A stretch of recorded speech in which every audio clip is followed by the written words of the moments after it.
நம்மளுடைய சேனலில் ரவையை வச்சு கேக் எப்படி செய்கிறதுனா பார்க்க போகிறோம். அதுக்கு ஃபஸ்ட்டு நம்ம ரவையை வந்து பொடி பண்ணி எடுத்துடலாம்.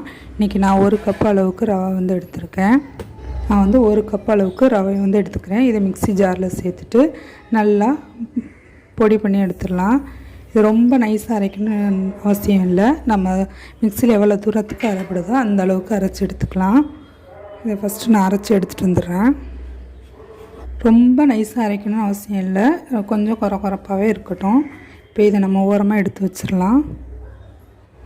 இப்போ நாம் கேக் செய்ய வந்து ஸ்டார்ட் பண்ணிடலாம். இப்போ நான் 1/4 கப்பு அளவுக்கு எண்ணெய் வந்து சேர்த்துக்கிறேன். 1/2 கப்பு அளவுக்கு சீனி சேர்த்துக்கிறேன். ஒரு முட்டை சேர்த்துக்கிறேன்.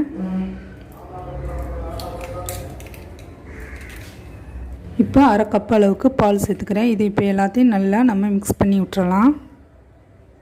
இப்போ பால் சேர்த்தாச்சு. இதை நல்லா சர்க்கரை கரையிற அளவுக்கு நல்லா நம்ம மிக்ஸ் பண்ணிடலாம்.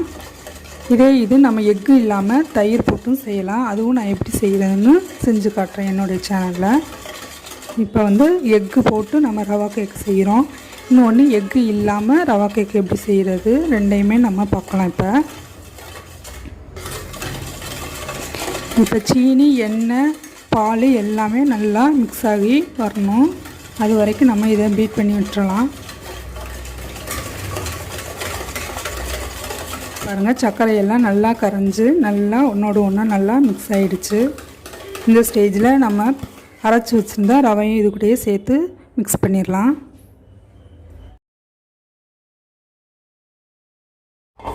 இதையும் நல்லா மிக்ஸ் பண்ணி விட்டுறலாம்.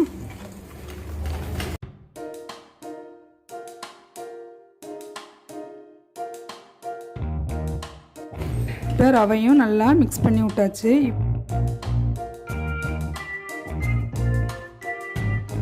இது ஒரு 10 மினிட்ஸ்க்கு ஊற வச்சிடலாம். அதுக்கடையில் நம்ம வந்து கடாயை வந்து ஹீட் பண்ணிடலாம். லோ ஃப்ளேமில் வச்சு கடாயை வந்து ஒரு 10 மினிட்ஸ்க்கு ஹீட் பண்ணிக்கலாம்.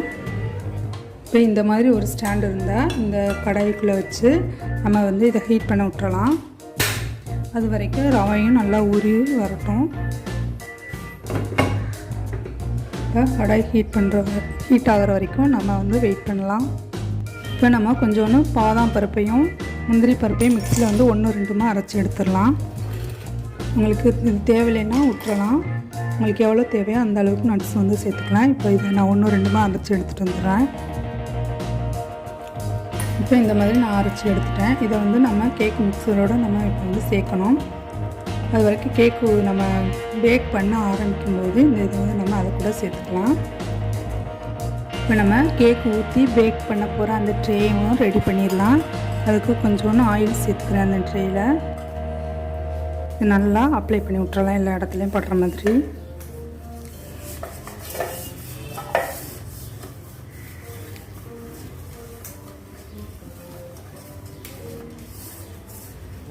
எல்லா இடத்துலையும் எண்ணெய் வந்து தேய்த்தாச்சு.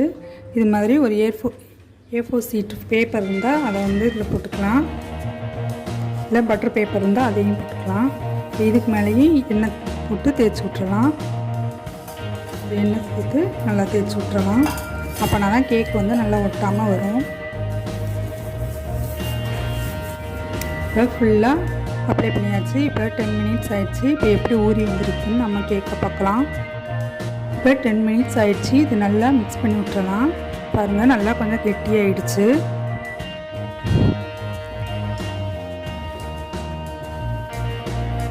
இது கூடவே நம்ம அரைச்சி வச்சுருந்த நட்ஸையும் வந்து சேர்த்துக்கலாம். இது நல்லா மிக்ஸ் பண்ணி விட்டுறலாம்.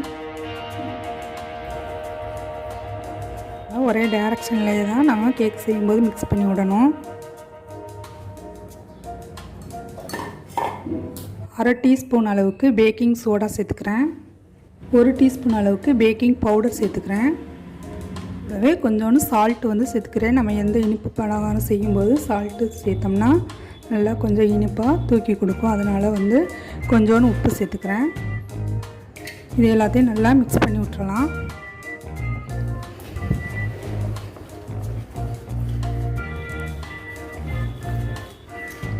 இப்போ இதை நல்லா மிக்ஸ் பண்ணியாச்சு. இப்போ நம்ம ட்ரேயில் வந்து இதை ஊற்றிடலாம்.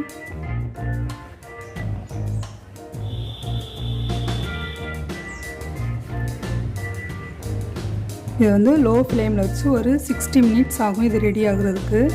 ரொம்ப லோ ஃப்ளேமில் வைக்கும்போது 60 மினிட்ஸ் ஆகிடும்.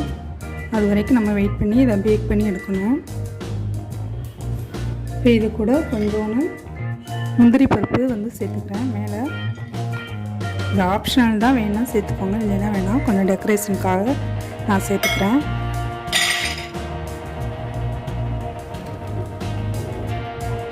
இப்போ இது ஒரு 2-3 தடவை நல்லா இப்படி டேப் பண்ணி விட்டுறலாம்.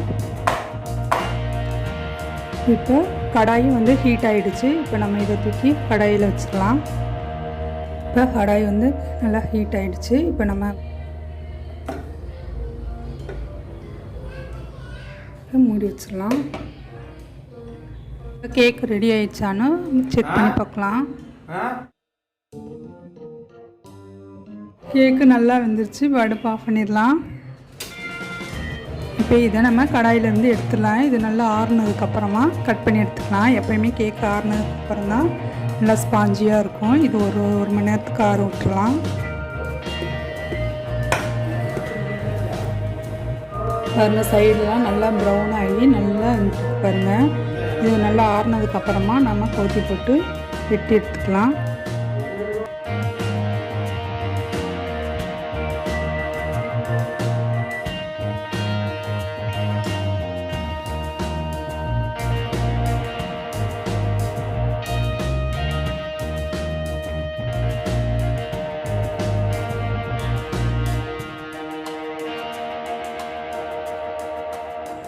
எவ்வளோ சூப்பராக ரெடி ஆச்சு, எவ்வளோ சாஃப்டாக இருப்பாங்க.